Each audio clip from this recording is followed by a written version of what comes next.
दोस्तों, ये कहानी मेरे यानी कबीर और मेरी माँ सुनीता की है। हमारे घर में हम दोनों ही अक्सर अकेले रहते थे।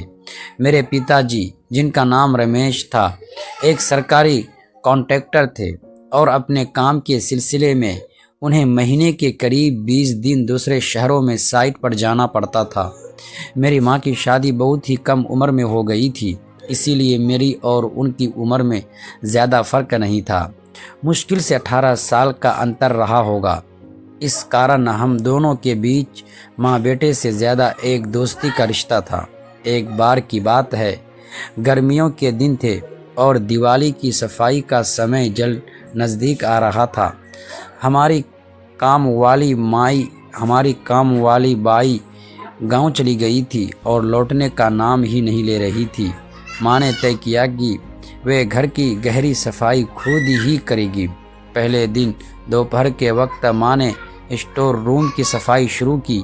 गर्मी बहुत थी, इसीलिए उन्होंने एक सूती साड़ी पहन रखी थी और पल्लू को कमर में कसकर बांध लिया था। वे एक स्टूल पर चढ़कर ऊपर की अलमारियां साफ कर रही थीं।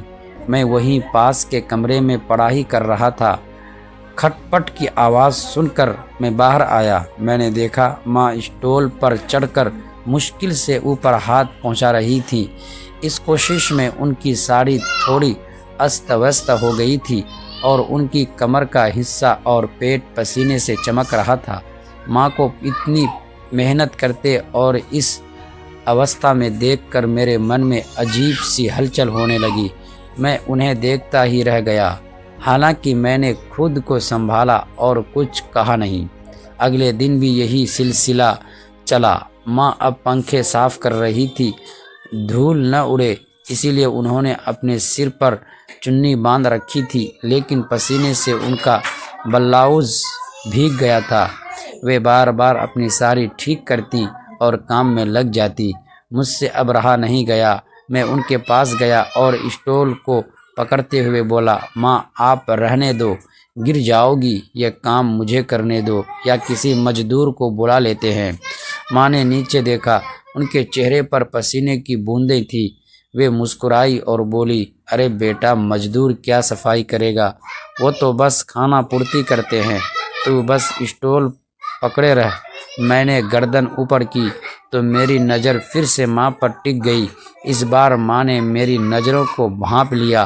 वे स्टूल से नीचे उतरी और मेरे सामने आकर खड़ी हो गई। माँ ने पूछा, कबीर क्या बात है, तू मुझे ऐसे क्यों देख रहा है? मैं थोड़ा घबरा गया, लेकिन फिर हिम्मत जुटाकर बोला, माँ मुझे आपको इतनी तकलीफ़ में देखकर अच्छा नहीं लगता और सच कहूँ तो आपको इस तरह काम करते हुए देखकर मेरे मन में कुछ अजीब ख्याल आते हैं, घबराहट होती है। पति 5 साल तक नहीं आया। माँ ने अपनी साड़ी ठीक की और मेरी आंखों में झांकते हुए पूछा, कैसे ख्याल, क्या महसूस होता है तुझे? मैंने नज़रें झुकाकर कहा, पता नहीं माँ। दोस्तों, ऐसे वीडियो देखने के लिए चैनल को सब्सक्राइब ज़रूर कीजिएगा।